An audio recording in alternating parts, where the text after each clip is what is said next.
GS news India, Udaipur, Rajasthan. Video को share करें, ज़्यादा से ज़्यादा चैनल को सब्सक्राइब करें। का जो ये सनातन शिविर चल रहा है, इसमें सभी बच्चे बहुत हर्ष के साथ भाग ले रहे हैं। और तो और जो बच्चों ने यहाँ पर सीखा है, जो मंत्रोच्चार प्रातः उठने से लेकर प्रातः स्मरणीय मंत्र, भगवत गीता के जो 5 श्लोक हैं जिनको नित्य पठनीय रामसुखदास जी महाराज ने बताया है, उन मंत्रों का हमने आज वाचन भी किया और उन मंत्रों को प्रतिदिन पढ़ने के लिए हमने बच्चों को प्रेरित भी किया है।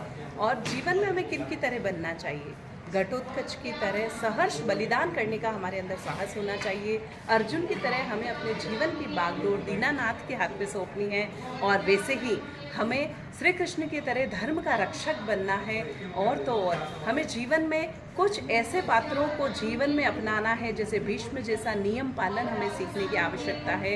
हमें अनावश्यक किसी से हम बहस न करें, ऐसी हमें प्रतिज्ञा करनी चाहिए। और भगवत गीता के 16वें अध्याय में देवीय संपदा और आसुरी संपदा के बारे में जो बताया गया है, उसमें 26 देवीय गुण हैं उनके बारे में आज बच्चों को बतलाया गया।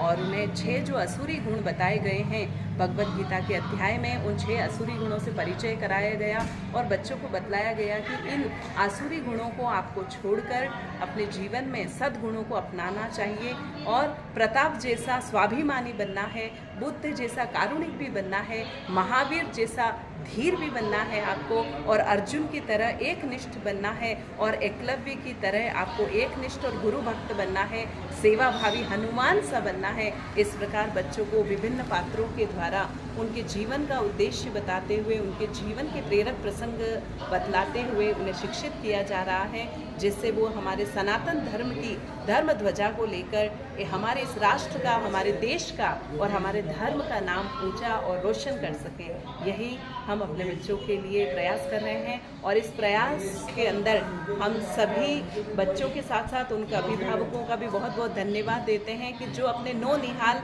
देश के जो हमारे भावी सूत्रधार हैं, उनको सनातनी बनने के लिए जो प्रेरणा दे रहे हैं, ये वाकई में बहुत खूबसूरत, बहुत प्रेरणादायक कदम है।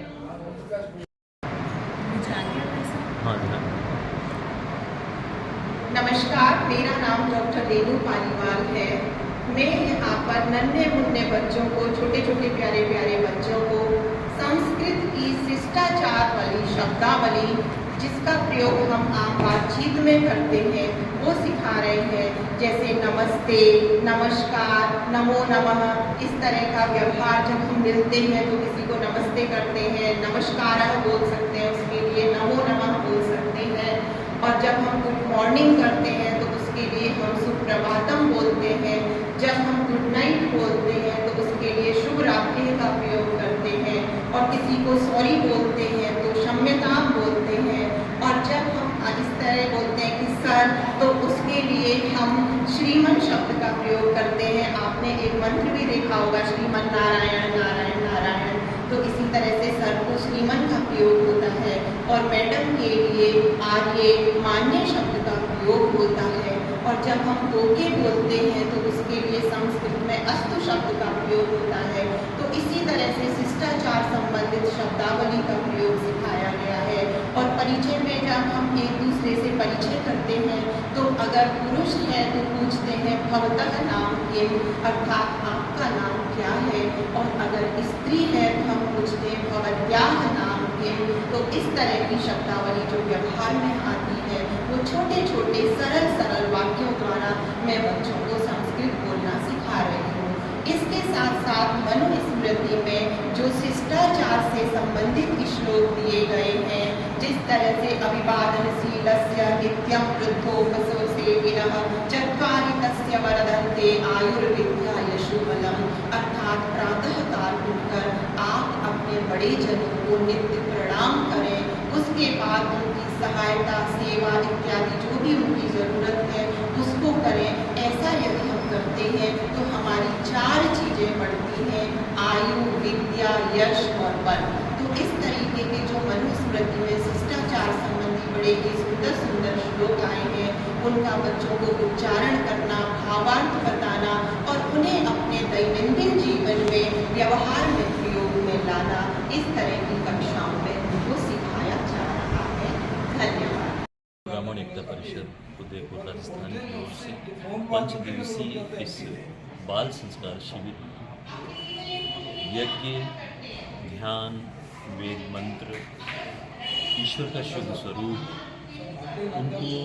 उनका आत्मविश्वास जागृत करने के लिए कहानी प्रतियोगिता, गीत प्रतियोगिता, श्लोक मंत्रोच्चारण प्रतियोगिता, इस प्रकार बच्चों की सर्वांगीण विकास, उनको सदाचार, धर्म के बारे में सही जानकारी देने के लिए यह शिविर है।